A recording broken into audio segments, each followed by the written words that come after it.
তো দিল্লির বিস্ফোরণকে কেন্দ্র করে কড়া বার্তা দিলেন প্রধানমন্ত্রী নরেন্দ্র মোদী। এদিন তিনি ভুটান সফর থেকেই বলেন, এটা শুধু একটা দুর্ঘটনা নয়, একটি পরিকল্পিত ষড়যন্ত্র এবং তদন্তকারী সংস্থাগুলি এর শেষ পর্যন্ত যাবে। যারা এই ঘটনার সঙ্গে জড়িত একজনকেও রেহাই দেওয়া হবে না, স্পষ্ট বার্তা প্রধানমন্ত্রীর। आज मैं यहाँ बहुत भारी मन से आया हूं। कल शाम दिल्ली में हुई भयावह घटना ने सभी के मन को व्यथित कर दिया है। मैं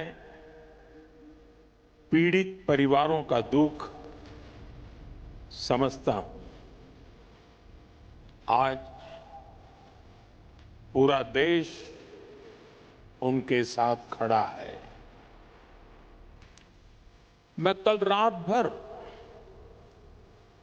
इस घटना की जांच में जुटी सभी एजेंसियों के साथ,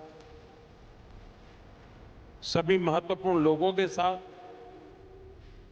संपर्क में था, विचार विमर्श चलता था, जानकारियों के तार जोड़े जा रहे थे। हमारी एजेंसियां इस षड्यंत्र की तह तक जाएगी।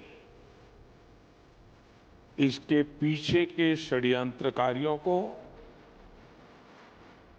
बख्शा नहीं जाएगा।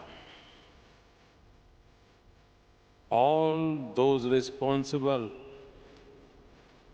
will be brought to justice.